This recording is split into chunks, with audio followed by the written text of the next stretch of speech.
Good morning. Welcome to Convince Me, presented by Bet365.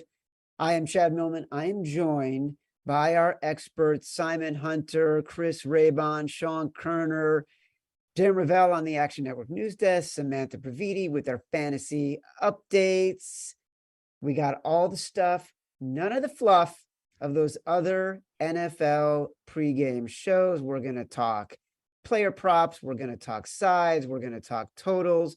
Everything we're talking about, it's available for free in the award-winning Action Network app. All the picks, all the data, all the research. Reminder, as I said, we are presented by Bet365, the world's favorite sportsbook brand. Sign up with promo code ACTION to get Bet365's exclusive sign-up offer in New Jersey and Colorado.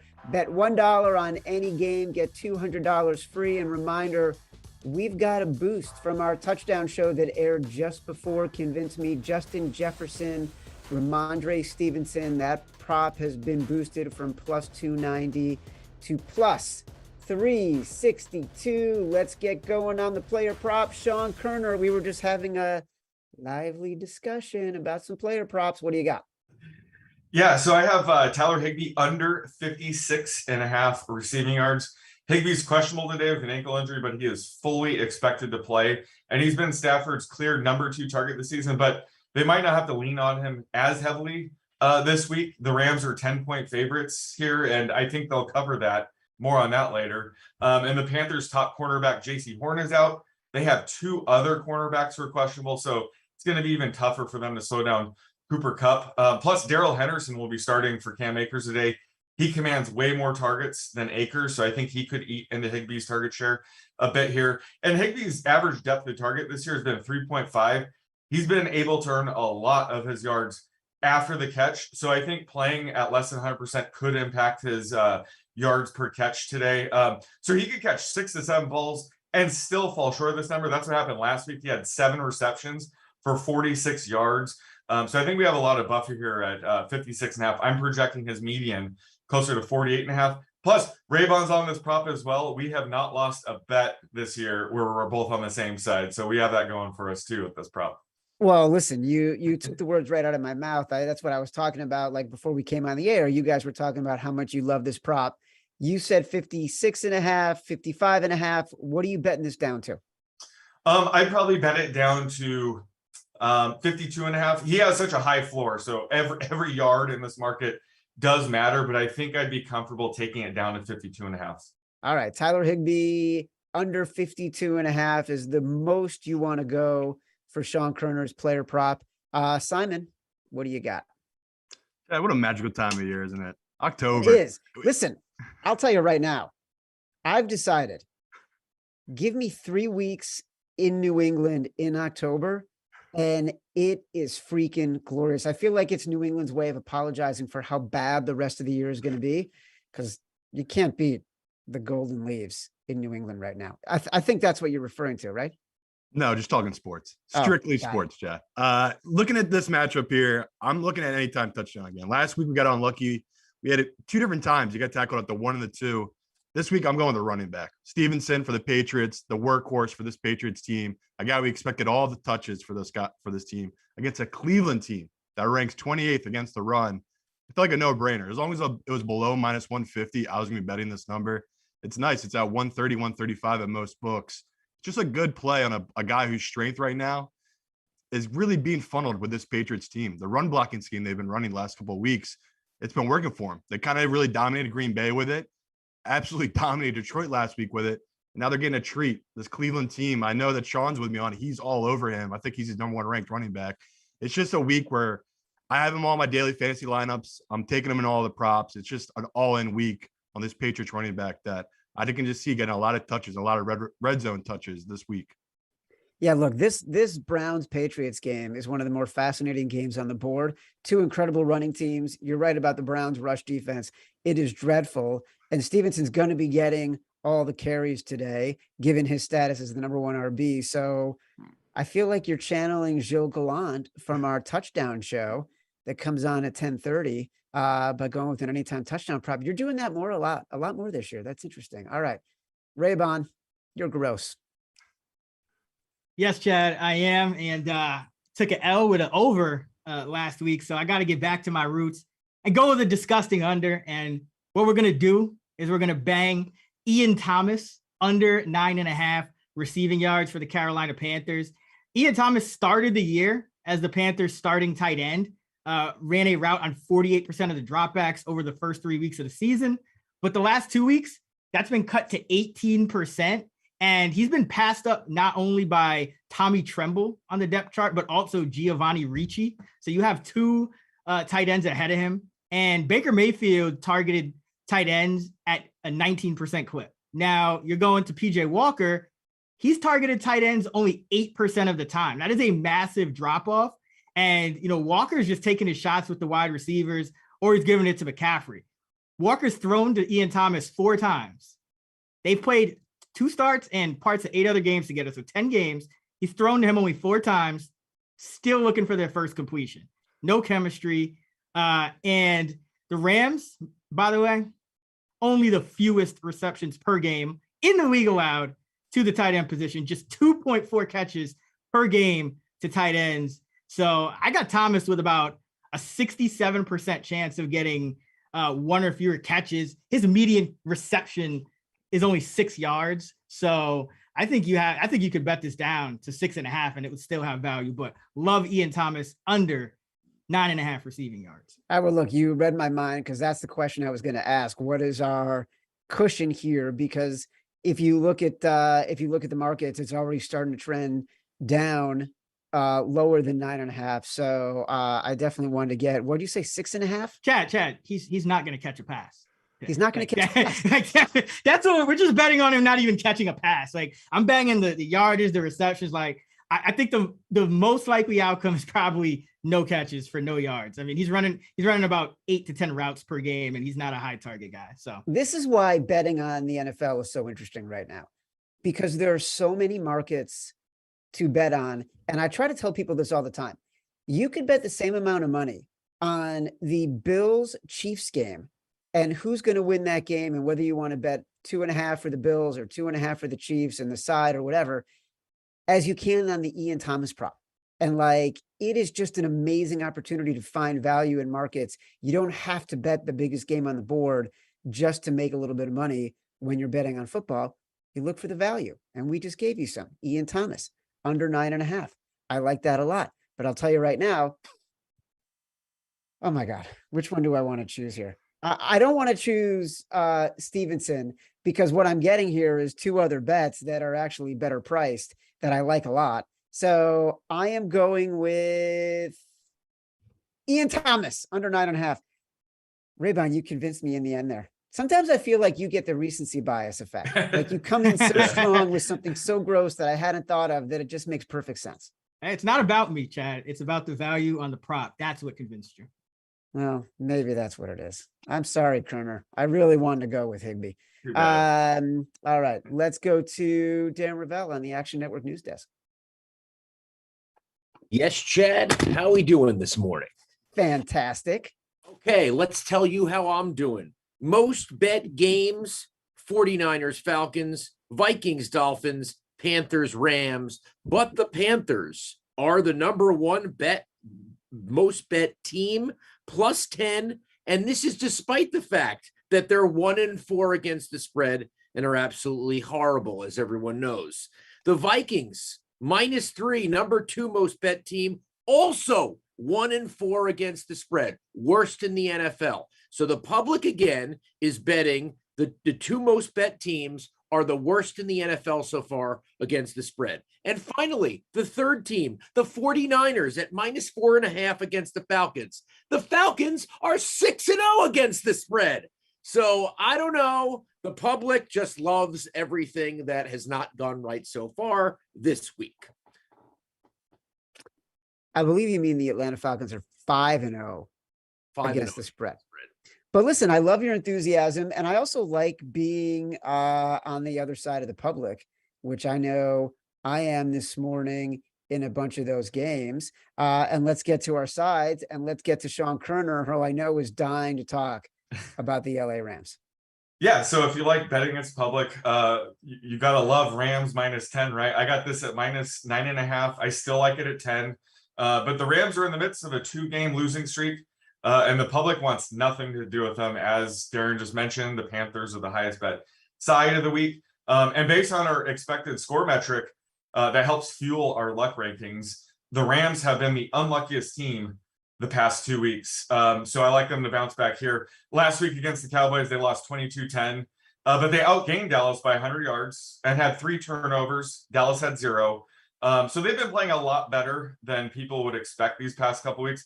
And they're going to be very focused, trying to avoid going 2-4 today. I think they're going to take the Panthers very seriously. They have a bye next week, so they're going to be fully focused on this game. And the Panthers just fired their head coach, their defensive coordinator. They're starting backup quarterback PJ Walker, who was, without a doubt, the best XFL player in the 2020 season, but he's struggled in the NFL. He has a 6.2% career interception rate. The Panthers will also be missing their top cornerback, J.C. Horn, and both Dante Jackson and C.J. Henderson are both questionable, so their secondary could be very thin this week. They're a train wreck right now. Sorry about that, Samantha, but I love the Rams to blow them out here, so I'm taking the Rams -10. Yeah, I want to get back to you on the luck rankings in a second, but first I want to hear what Simon has to say. What's your side, buddy? No surprise here, Chad. Going with the Jaguars. This feels like a gift every year. We get to take the Jaguars against the Colts. And coming up on this year, we joked about it. The Jaguars finally had a good team where it felt like the Colts were kind of going the other direction. Hasn't someone really panned out that way, right? Both these teams have 2 wins. The Colts somehow are 2-2-1. This is we want to fade them, right? They're coming off a win in prime time, a game they stole. Matt Ryan has a favorite, not profitable. Playing against the Jags team that's looked bad for 2 straight weeks. But what do? They play well against this type of scheme that the Colts run. They want to take away the run, make them one-dimensional. That's how you beat this Colts team. As soon as you take away the run, what do? They have to have Matt Ryan passing the ball, which is not a position they want to be in. It helps, too, that Taylor and Hines are both out. So, to me, you're getting a banged-up team, the Colts, that stole a win last week, playing against a Jaguars team that's just desperate. We're getting +2, +1.5. I'll take that every time. Even take the money line if you don't even want to take the 1.5. But to me, this is just – as soon as you saw it pop out, we know the history. They're 13-1, the Colts, against this Jaguars team since 2015. Just do not play well against this Jaguars team. So no-brainer pick. Just blindly take the Jaguars here. Yeah, it's still fascinating to me that in the markets, the Jags are not getting the credit they deserve, even with this Colts team in the AFC South. I think this Colts team is terrible, and they've gotten very lucky in a couple of games, but they should not be a team that is getting any respect from the market in any way. Chris Raybon, give me your side before I make my choice. So another team that really hasn't gotten respect for the better part of, 2-3 decades is the New York Jets. And I'm taking them +7.5 against the Green Bay Packers. So when you go up against Aaron Rodgers, I say this all the time. What you have to do is be able to rush for. You can't be bringing extra blitzers because then he's just going to pick you apart. Doesn't matter which receivers he's got. So the Jets quietly all of a sudden are up to 5th in pressure rate, and they're blitzing at the 4th lowest rate. So they're actually getting pressure with a 4-man rush. They got a lot of talent on that defensive line. Aaron Rodgers passer rating, 122 from a clean pocket, 115 when you blitz him, but just 69 when he's pressured.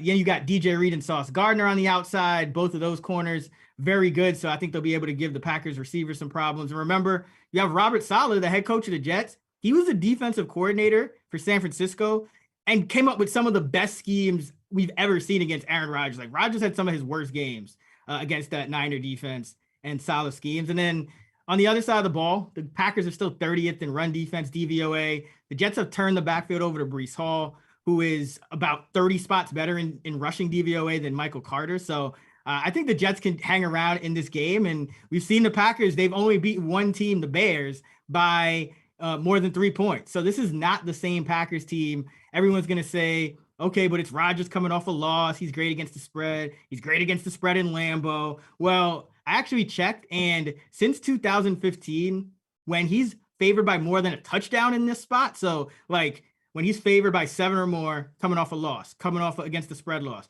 at home, he's 500. The market has long adjusted to Rodgers when he's a big favorite. But week 6 underdogs facing teams with a winning record, 87, 52, and 6, 63% against the spread since 2005. Give me the Jets plus 7.5.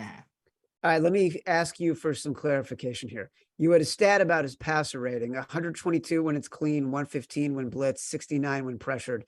Define the difference between blitzed and pressured. So blitzed is when you are bringing extra defenders. So, the traditional way to rush is you just rush with your front four on defense. Blitzing means you're sending an extra linebacker, a safety, somebody off the edge. You're sending more than 4 rushers. Now, the best teams, the Niners, when they're healthy, can do this, and that's why they always had success against them. You could just get pressure with 4-on-5. Your front 4 against their 5 on the offensive line. That way you have an extra guy in coverage. Well, the Jets are starting to be able to do that. So I think that's kind of what's going underrated in this game. And if they're able to do that against this Packer team, that's how you stick with them. That's how you don't let Rodgers run you out of the building. All right, Simon, I want to ask you your take on the Rams Panthers, because here's what I think. You and I on the Favorites podcast, we loved the Rams last week against the Cowboys. Didn't work out, but as Koerner points out, the Cowboys were not the better team in that game. They had 3 big plays and the defense kind of dominated. The one thing the Panthers, all the trade rumors coming out this week, the only untouchables for the Panthers are DJ Moore and 2 guys on defense. Do I worry that against a terrible offensive line, the Panthers can do damage and keep the Rams from covering a really big number? You could. I feel like the big thing to me, and most people waiting on, was the news about what was going on with Aaron Donald and Cooper Kupp, right? It's like those are 2 of the biggest keys to that Rams team. They're both cleared. So to me, if you like this Rams side, this is the spot to take them. Like if they can't win and cover this game against Carolina, I'm not saying their season's over, but 2-4 in that division, it's gonna be really hard to climb out. And they just need this game so desperately.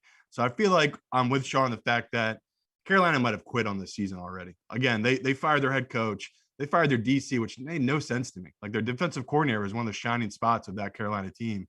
They got rid of him as well. So yeah, it's scary. I'm not going to lie, taking a bad Rams team at -10. So I'm with Sean. If you can find that 9.5 in certain books right now, I'd grab that, but it's not the worst thing taking the -10. This Carolina team is just bad. Yeah, look, I read the luck rankings, which is this new formula that Koerner and Nick Giffen and Billy Ward, our analytics team, put out. It's amazing.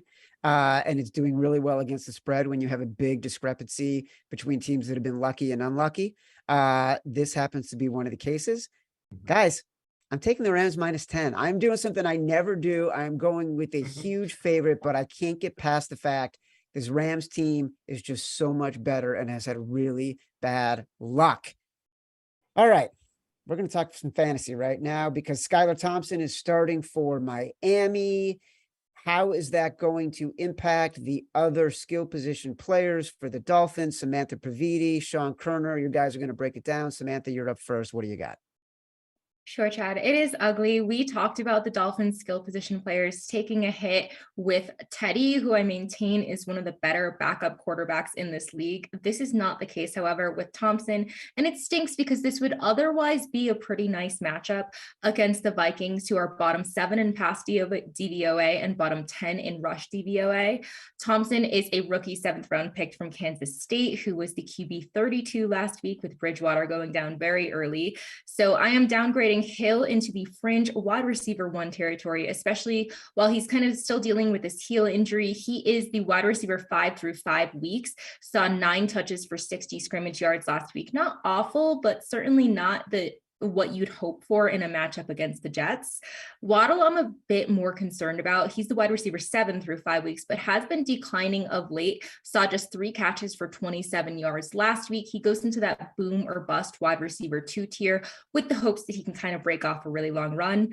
I think this will end up being a really run heavy game as it was last week. Mostert led that attack, participating in 69% of the snaps in week 5. Had 18 carries for 113 yards and a touchdown. Chase Edmonds, who is on milk carton somewhere, was held to 1 touch in the entire game. I like Mostert as an RB2. He was on the injury report with a knee issue, but he says he's fine, so I think he'll be a go. Mostert, Edmonds, like I said, his snap counts have been dropping precipitously. He went from 63% of the snaps to 15% of the snaps last week, so he is a major sit for me this week. Koerner, What say you, brother? Yeah, so luckily this Dolphins offense is a top heavy one. So there's only 3 players we need to consider for fantasy. The first is Raheem Mostert, and he's become the workhorse back for the Dolphins. So I think they're going to lean on him quite a bit here in the running game to prevent the number of dropbacks Skylar has to take in this game. And the Vikings defense has been pretty weak against the run. They rank 23rd in DVOA. So I'm still firing up Moser as a low end RB2, especially with bye weeks hitting. But he's dealing with a knee injury, so check the inactives before just in case. And then Tyreek Hill, he's still the most dynamic player in the game. He's been QB proof throughout his career. He was able to post top 10 numbers with Matt Moore under center, replacing Patrick Mahomes back in 2019. So I think he'll be fine. He's still a low end wide receiver 1. Jalen Waddle, though, is sort of on the sit start cusp. He's my wide receiver 30 in half PPR. I think he's going to be a bit more valuable in PPR. I think they're going to just try to get him the ball real quick here. So, he gets the boost in PPR. Plus, having Teddy Bridgewater as the emergency backup helps. If Skylar is an absolute disaster, they'll just bring Teddy in. So that's going to help a player like Waddle. So Waddle's on that fringe sit start territory. So check my updated rankings on actionnetwork.com to see if I'm starting somebody over him. But he's right there at wide receiver 30 for me. Skylar Thompson from Independence, Missouri, which means for bettors, the buck stops with him. Thank you very much. All right, let's talk about some totals. Final betting segment of the day. Koerner, you're going to go first. Yeah, I'm going with the Ravens-Giants game under 46. And Giants defensive coordinator Wink Martindale is facing his former team. If there's anybody who should be able to figure out a way to frustrate Lamar Jackson, it should be him. Plus, Lamar's going to be without his top wide receiver, Rashad Bateman, again this week. That was one of the reasons why I liked the Bengals last week. But Bateman's absence is significant because the Ravens do not have good depth behind him, especially after they trade away Hollywood Brown. And that was apparent last week. Lamar only threw for 174 yards, 19 of 32 passing. So I think that they just lose that explosive element in the passing game without Bateman. And the Ravens defense, they've been vulnerable to deep throws this season. They've allowed the second most completions and yards to throws 20 plus yards downfield, but that's not in the Giants' DNA. They've only attempted 7 passes downfield, which is by far the fewest in the league. So they're not really an offense that's equipped to sort of take advantage of the only weakness in the secondary. So I think this is going to be a run heavy, low scoring game. And I'm projecting it a couple points lower at 44. All right. I could see it. Simon Hunter, can you convince me of something better? Don't even mention it. Giants under at home, 14-1 on a nice little run. Just blindly bet the under at the Giants. It's been very profitable. Another blind bet we make every week, Chad. No surprise to people. The under in Bengals games. Them and the Saints this week. It was at 43.5 when I sent it out last night. It's down to 42.5 now. The Saints announced their 3 top wide receivers are going to be out. Just bet Bengals unders. I think they're a 10-0 on a nice 10-0 run. It's all public perception. They're like, oh, Joe Burrow, these incredible wide receivers, they should put up a ton of points. I don't think people realize it's the Bengals defense that's been one of the most important things to this team, especially these last 10 games. You look at the stats, the second half this season through 5 games, they've been up 1 touchdown. So we know the Bengals, they make second half adjustments, and we know their offense is struggling. So to me, a Saints team at home that they're down their top 3 receivers, what are they going to do? They're going to make it a Kamara game. They're going to make it a Hill game. They're going to run it. We saw what the Bengals are right now. They're a team that's adjusting to cover 2. Joe Burrow does not like it. He does not like that he can't go deep anymore. He's got to take his time, play smart. Too high of a total. Again, the public, they came in heavy. They bet this over. It's reverse line move. So I knew coming in I was going to bet it. I've just been betting the Bengals unders because I think their defense is undervalued. The fact that the Saints' top 3 receivers are out, come on. We have to bet this one. I feel like I don't even have a choice. Yeah, this game is really interesting. I'm going to want to come back to you at the end because I do have a question about a little bit of a side with the injury news for the Saints. But first, I want to get Raybon and his choice for a total. So I'm going with the Vikings Dolphins under 45.5. And I like this for a few reasons. For one, it's obvious Skylar Thompson making his first career start. He averaged just 4.5 net yards per pass last week, 8.7 yards per completion. And his average at the target was just 7.2, which would rank 28th in the league if he had enough attempts. So I think you're not gonna see the explosive downfield plays to Hill and Waddle the way you did with Tua.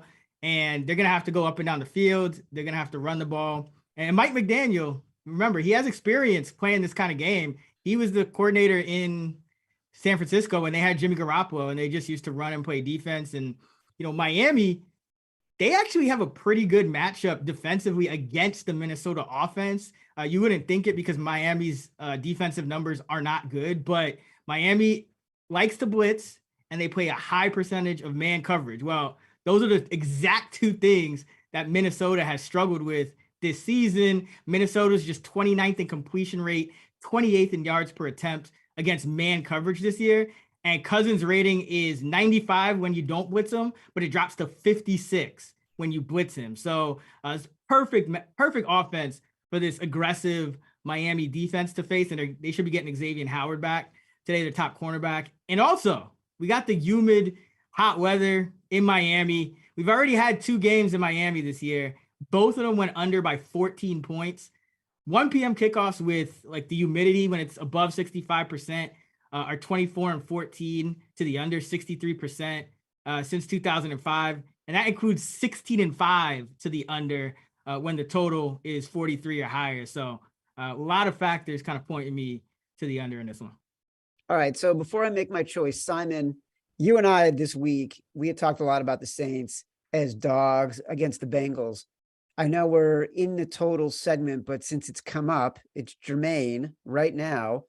How do we feel about the status updates that we've gotten about the Saints receivers and what that does to our feelings on the side? I mean, it's brutal. And Lattimore's out, right? We expected him to really take on the chase. And we know T. Higgins is banged up. So again, that's going to be huge. You take away their number one receiver, and then you just have Boyd getting all the touches for them. So to me, it's a lot of big injuries, Chad. It's up to +3 now, right? Even though the pros would have been all over that if these injuries weren't coming in.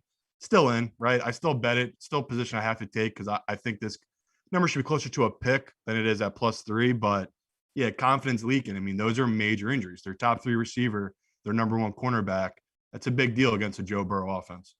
Yeah, that's actually having a big impact on my choice for this segment right now. I was all in on the Saints Bengals and the under 42.5, under 43, whatever you can get. But I've watched so many of these games in Miami where a team goes down there and they struggle in the heat. And I actually feel like I'm comfortable with what Miami can do with Skylar Thompson. And I think the Vikings are a fraud at this point because I am not a big fan of Kirk Cousins. I think they're due to regress a little bit this week. I'm going with Raybon, Miami, Minnesota, under 45.5. I can't believe I did that. I really did not expect it when I started the segment. Speaking of Raybon, you're going to join Samantha in our second fantasy segment. We've got our first round of buys this week. We've got the Raiders, we've got the Texans, we've got the Lions, we've got the Titans. Samantha, how is this impacting who we are putting in our fantasy lineups? Sure. There's going to be a lot of guys out on bye, and this is kind of the first round. So I'm going to give you 4 guys, one at each position, that you may be able to just kind of plug in that are available in 50% or more of Yahoo leagues. So kicking it off with quarterback, I'm going to tell you to pick up Jimmy Garoppolo. He's 38% rostered at Atlanta, coming off of his best fantasy performance against the Panthers was the QB9. The Falcons have allowed the 11th most fantasy points to quarterbacks this year and have been torched by pretty much everyone except Jacoby Brissett. So he is a good replacement if you had Carr or Jared Goff. For running back, I like Jaylen Warren versus Tampa Bay. He's more of a deeper league start, though I do like him as more of a speculative look ahead ad. Tad, you know, I was all over the Najee Harris season long unders, and he's been pretty disappointing this year. Meanwhile, Jaylen Warren saw a season high 51% of snaps last week versus the Bills, another tough matchup. Najee Harris saw a season low 49% of snaps.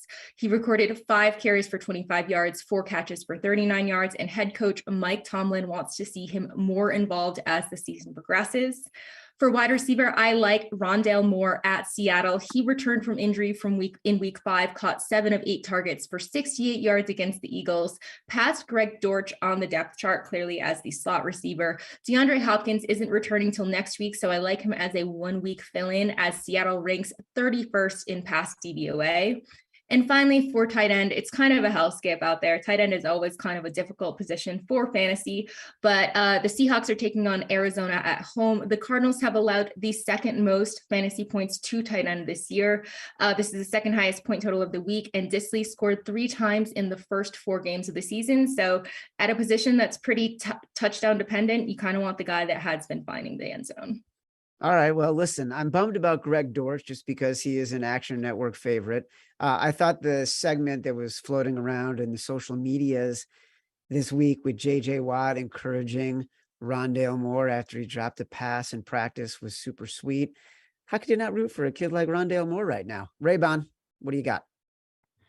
So at quarterback, I just go with anyone who has rushing upside. So my highest ranked one is Daniel Jones. He's my QB 13 this week because everyone's on bye. So you could get double-digit carries from Jones, but you could also take a shot on Marcus Mariota, Kenny Pickett as well. But like Daniel Jones in this matchup against the Ravens, at running back, I think you got to go with Deion Jackson. He's my running back 24.5 PBR this week. He had 16 touches for over 90 scrimmage yards last week, and he's going to be the starter. He played more snaps than Phillip Lindsay in that Thursday night matchup, and expect him to do so again because he plays more in passing downs. At receiver, I got 4 guys ranked in a row at 39 to 42 that should be available: Marquez Valdez-Scantling, Josh Palmer, Randall Cobb, and Alec Pierce. But really, you just got to go with Rondale Moore. He's my wide receiver 27, so that's a great call by Samantha. And at tight end, we're going with Evan Ingram. He's my tight end 12 this week. Put up 7 catches against the Colts in the first matchup. We all love Rondale Moore. That's my takeaway from this segment. Darren Rovell, you're on the Action Network news desk. What do we need to know before we get out of here? I just want to know what's going on. I've had like 35 people follow me on the Action Network app during this show, and I'd like to thank them all personally. Not sure what's going on because it hasn't been my bets recently, that's for sure. All right, let's go to most lopsided totals. 95% of the money on the under 45.5 on Broncos Chargers. 91% of the money, obviously, on the Bills Chiefs over, even at 54. And 89% of the money on 41 on the under for Colts Jags. And yes, Simon, you are right. The Bengals, 10 straight games of unders. The Colts as well. This could hit a record. It would tie the 03-04 Bills of 11 unders and the Washington Redskins / Commanders 08-09. So we are 1 under away on both of those. And Convince Me is presented by the world's favorite with a U, because it's British, sportsbook, Bet365. Sign up for promo code ACTION. Get Bet365's exclusive sign-up offer in New Jersey and Colorado. Bet $1 and get $200 in bets. Chad? All right. And don't forget, we have a boosted odds from the touchdown show with Gilles Gallant and Nick Giffen, Justin Jefferson, Ramondre Stevenson. Anytime touchdowns has been boosted from plus 290 to plus 362, plus 362 on Bet365. Again, that's from our touchdown show that comes on at 10:30, just before Convince Me. Let's do some recaps. I was convinced. I don't know how this happened. I look back 25 minutes ago. This seemed like such a good idea. Ian Thomas of the Panthers under 9.5 receiving yards. I like the Rams -10, and I like Miami and Minnesota under 45.5. Sean Koerner, reminder, he liked Tyler Higbee under 55.5 receiving yards. He said take that down to 52.5 at the most. He's the one who gave me the Rams. He likes the Ravens Giants under 46. Simon Hunter, Ramondre Stevenson, anytime touchdown, -135. Jags +2, the under in Cincy and the Saints at 43. Raybon, he gave me the Ian Thomas under 9.5. He says take it down to 6.5 in receiving yards. New York Jets +7.5. Miami and Minnesota under 45.5. Download the app. Free, award-winning. Follow all of our picks.